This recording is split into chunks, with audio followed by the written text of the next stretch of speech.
Shalom, selamat pagi Bapak Ibu, Jemaat Gereja Bajiman Lumba.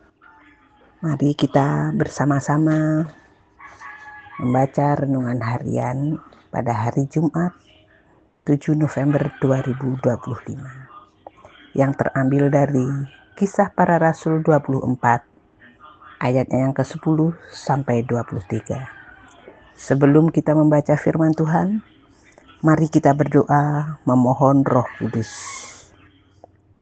Ya Allah, sumber pengasihan kami, terima kasih Tuhan atas kesetiaan-Mu yang selalu membangunkan kami setiap pagi, yang selalu memberikan kami tidurnya yang aman.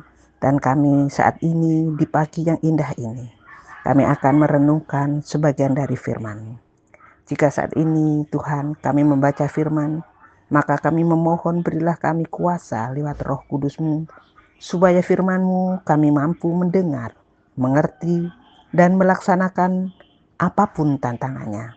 Dalam nama Tuhan Yesus Kristus firman yang hidup kami berdoa kepada Bapa di surga. Amin. Mari kita bersama-sama membaca renungan pagi ini dalam Kisah Para Rasul 24 ayatnya yang ke-10 sampai ke-23. Lalu wali negeri itu memberi isyarat kepada Paulus bahwa ia boleh berbicara.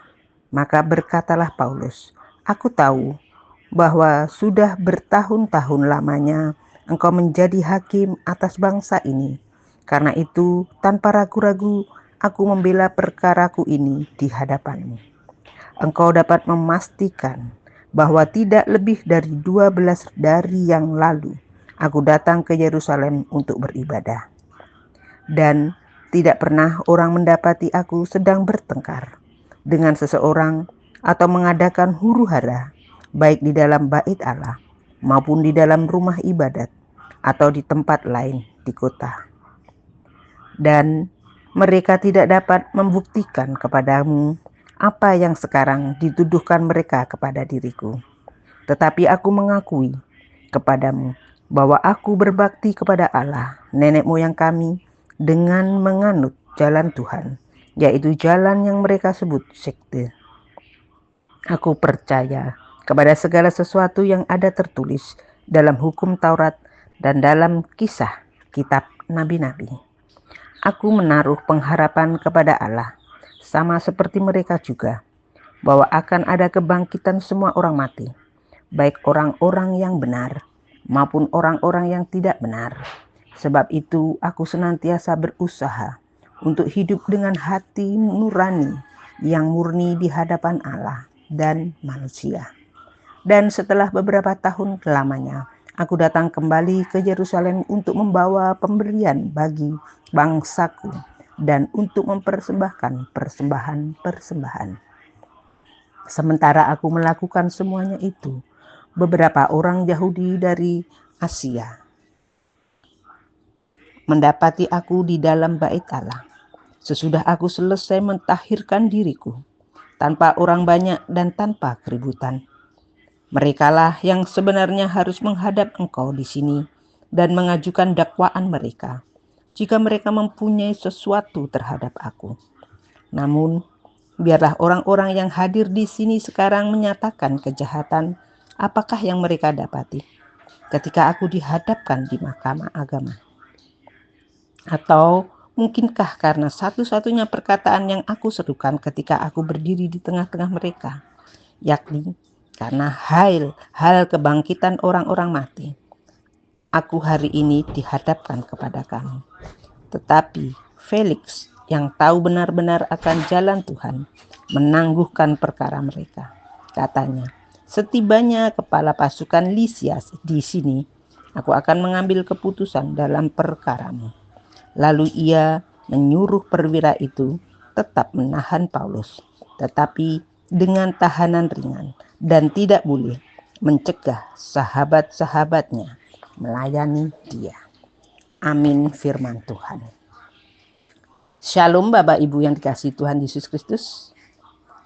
Renungan pagi pada pagi ini dengan judul Hidup dalam Kebenaran.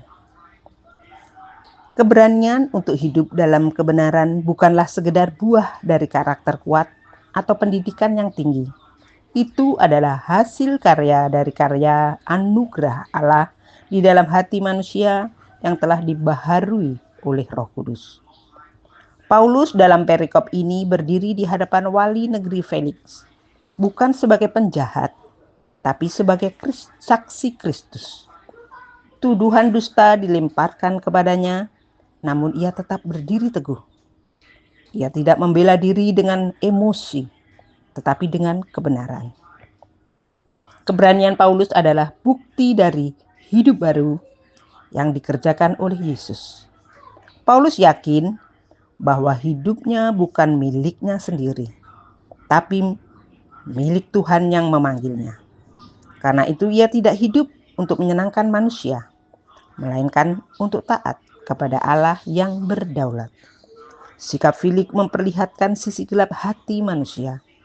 Tahu yang benar, namun menolaknya karena takut kehilangan kuasa dan kenyamanan.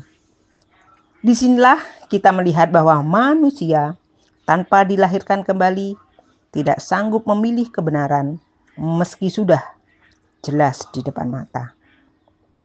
Keberanian Paulus bukan karena ia lebih kuat dari yang lain, tapi karena ia hidup oleh iman yang adalah pemberian Allah. Sebagaimana dituliskan di dalam Efesus 2 ayatnya yang ke-8. Hari ini kita juga dipanggil untuk hidup dalam kebenaran, meski dunia menolak, membungkamnya. Kita dipanggil bukan untuk menang dalam argumen dan perdebatan, tapi untuk setia dalam kesaksian. Meski jujur bisa membuat kita disingkirkan, namun itulah tanda dari mereka yang telah ditebus, yakni mereka yang tidak mencari kemuliaan diri, tetapi kemuliaan Allah. Percayalah, Allah yang memanggil kita untuk hidup benar, juga Allah yang menopang dan menyertai. Maka jangan takut berdiri dalam terang, sebab kebenaran adalah tempat di mana kasih karunia bekerja paling nyata. Amin firman Tuhan. Yang berbahagia ialah yang mendengar, memelihara, dan melakukannya. Mari Bapak Ibu, jemaat yang dikasihi Tuhan Yesus Kristus, kita akan tutup renungan pagi ini dengan berdoa. Terima kasih Tuhan Yesus untuk sapaan firman-Mu. Biarlah menjadi pelita bagi kaki kami, terang bagi jalan hidup kami sepanjang hari ini. Kiranya Roh Kudus memampukan kami yang penuh dengan kelemahan, kekurangan, keterbatasan. Tetapi oleh Roh Kudus-Mu, kami mampu menjadi pribadi yang berbahagia, yang mengerjakan bagian-bagian kami. Walaupun itu kecil dan sederhana, kami mengerjakan lewat hati kami, pikiran kami, perkataan kami, perbuatan kami sepanjang hari ini. Dalam Tuhan Yesus Kristus firman yang hidup, kami berdoa dan bermohon kepada Bapa di surga, penyertaan-Mu sepanjang hari ini. Haleluya. Amin.